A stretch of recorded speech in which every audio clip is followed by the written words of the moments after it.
Good morning, students. Today we are going to discuss about module number 1, that is introduction to power system, overhead transmission lines and overhead line insulators. Here we are discussing about that effect of ice and wind pressure.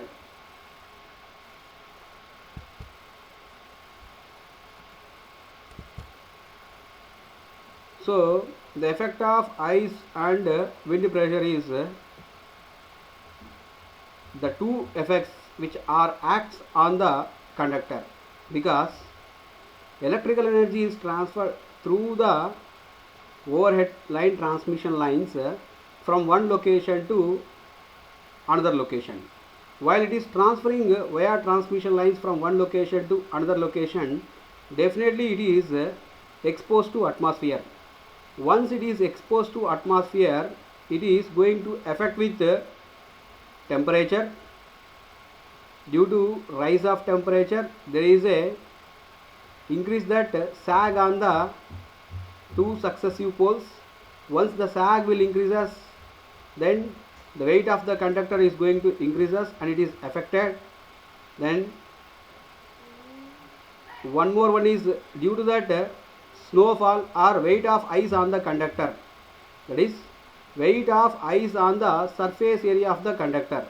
Due to that increasing that diameter, due to that increasing of the diameter of the conductor, due to the presence of ice on the surface area of the conductor, the overall weight of the conductor is increases, and once again the overall weight of that conductor is increases. The weight of ice is also added with along the weight of that conductor. Both are acted towards downward direction, but there is a one more effect which is called of wind pressure. The wind pressure, that means the wind velocity, the wind which hits that conductor, which is always perpendicular to the actual location of the conductor. If wind is going to hit the conductor which is always perpendicular or which is at right angles to the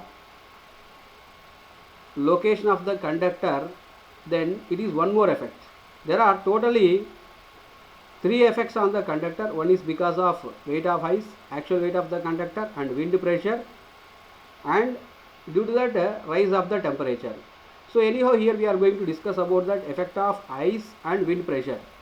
So if you see that effect of ice and wind pressure, so I am going to take let W is equal W suffix T is nothing but net weight or total weight of the conductor itself acting vertically downward direction, and W is equal W suffix I is nothing but weight of ice which are acting vertically downward direction, and W is equal W suffix W, which is nothing but wind force which are acting horizontally to the surface area of the conductor. That means here among these three weights of the conductor, among these three forces of the conductor, one is actual weight of the conductor, one is weight of ice on the conductor, one is nothing but wind force which are acting on the conductor.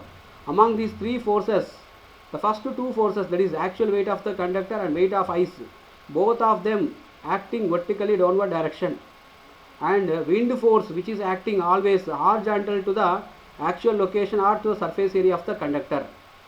Therefore, the total weight which is acting on the conductor, which is nothing but the vector sum of horizontal force and vertical force. Horizontal force is because of wind force, and vertical force is because of actual weight of the conductor and weight of ice on the conductor. So these two forces which are shown in this figure.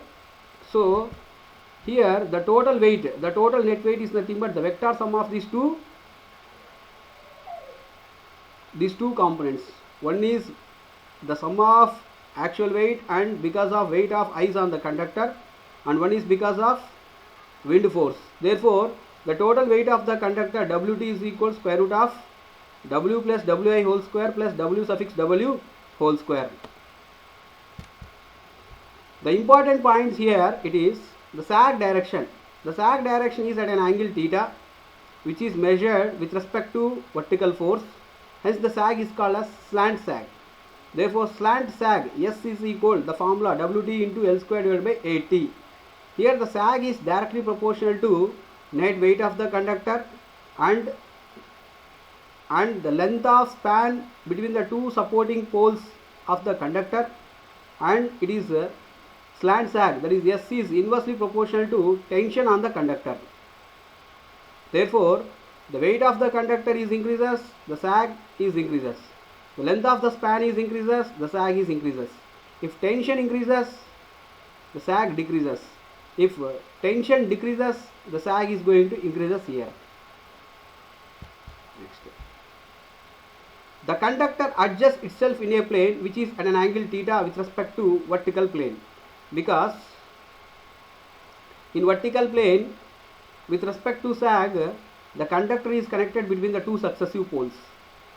So if the conductor is connected between the two successive poles having a sag, and due to that wind breezing or due to that wind velocity, if the wind hits that conductor in horizontal direction to the actual location of the conductor or actual location of the surface area of the conductor, then slowly it will move to left direction and to the right side of the direction.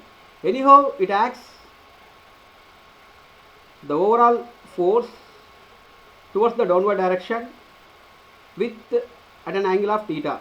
So in order to define that angle of that conductor which acts towards the downward direction, the angle is given by tan theta. Tan theta here is equal to, one is horizontal component, that is wind force, capital W suffix W, divided by vertical direction force, that is the sum of ice on the conductor and net actual weight of the conductor. Therefore, tan theta is equal to W suffix W divided by W plus Wi here. As slant sag in the direction at an angle theta with respect to vertical plane, the vertical sag is nothing but cosine component of slant sag S. Therefore, the vertical sag is equal S into cos theta. Here vertical sag we can find out when we know the angle of deviation, that is theta. Next, factors of safety of overhead transmission lines. There are various factors where the safety of overhead transmission lines has been dependent. One is while calculating sag and tension of any conductor, the factor of safety should be also considered, because the sag increases, then automatically weight of the conductor is increases, then tension on the conductor is also increases. So that's why we have to take in that factor of safety into count while we are designing the transmission lines. Every conductor has certain ultimate strength. It can withstand only for certain weight on the conductor, only certain amount of force which is acting on the conductor. It entirely depends upon that ultimate strength or tensile strength. So if there is a ultimate strength or tensile strength on the conductor, then it can sustain. Otherwise, if tension increases beyond this value, then there exists that mechanical failure of the conductor which can be takes place. Then this ultimate strength is because of breaking stress. There exists that breaking stress and the conductor may break and it fall down. Then the mechanical properties or mechanically it can be failure. Therefore, the ratio of breaking stress to working stress is called as factor of safety. The ratio of breaking stress to the working stress is called as factor of safety. It is expressed as capital S suffix F. Therefore, SF is equal breaking stress divided by working stress, and SF is nothing but, breaking stress is nothing but ultimate strength of the conductor to its working stress. Working stress is nothing but allowable working tension capital T on the conductor.